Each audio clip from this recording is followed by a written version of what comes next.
Bismillah. Assalamualaikum warahmatullahi wabarakatuh. Teman-teman semua, di dalam kitab hadis Arba'in, Nabi sallallahu alaihi wasallam bersabda, kata Nabi sallallahu alaihi wasallam, "Ad-dinu nasihat."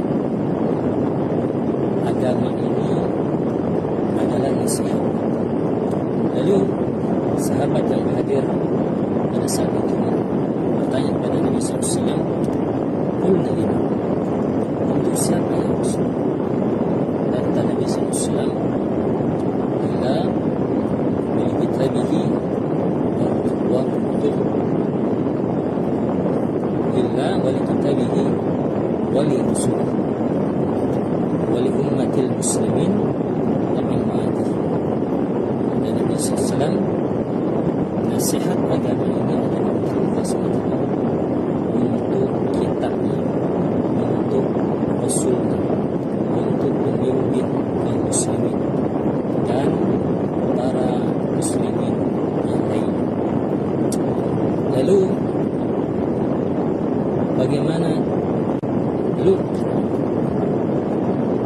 bagaimana maksud daripada bahwa agama ini adalah untuk Rasul?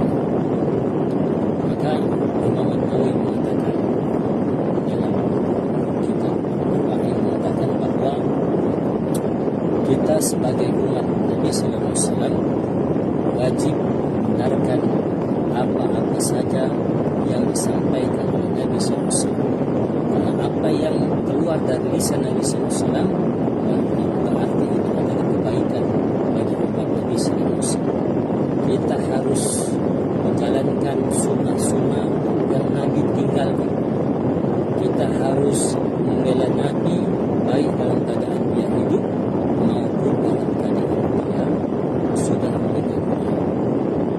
Dan upload video saya yang pagi tadi atau semalam ada suatu bentuk pelecehan yang dilakukan oleh umat Islam sendiri, dan kita tidak habis pikir bagaimana mereka bisa melakukan itu di acara maulid Nabi yang katanya tiba ala Rasulullah sallallahu alaihi wasallam.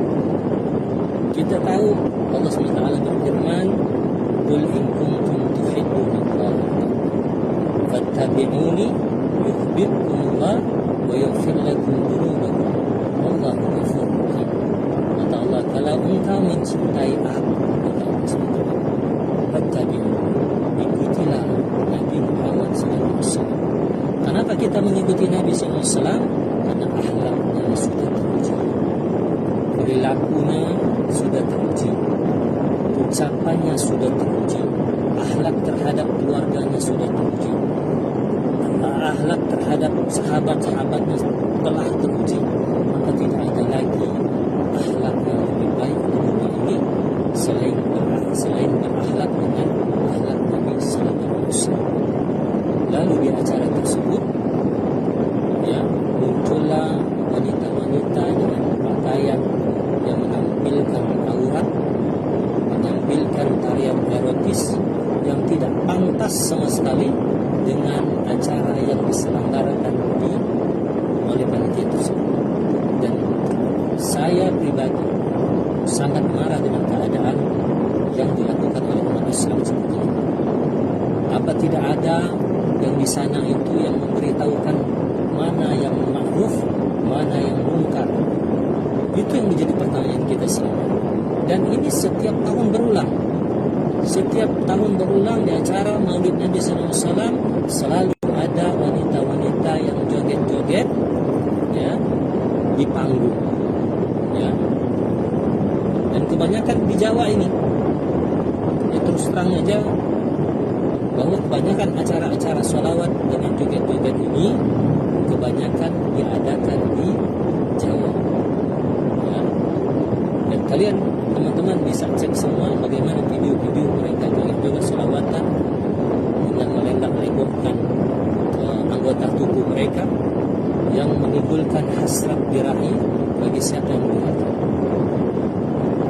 Dan inilah yang kita sesalkan, umat Islam ini terlahir dalam keadaan asing dari Nabi SAW dan hidup dalam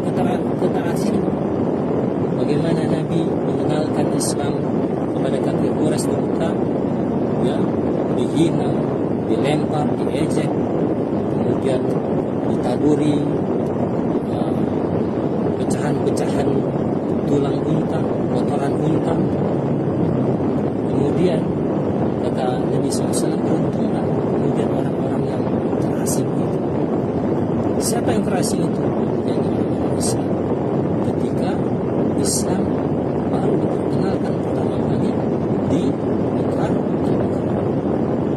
Lalu ternyata kita sekarang Islam sudah berkembang dengan masif dan banyak penduduknya, tetapi kita nihil akhlak, nihil tauhid, nihil perilaku. Kita tidak mencerminkan apa-apa yang menjadi teladan Nabi sallallahu alaihi wasallam, baik dalam lisan kita, perilaku kita, dan akhlak kita yang Nabi tinggalkan untuk kita semua. Maka mudah-mudahan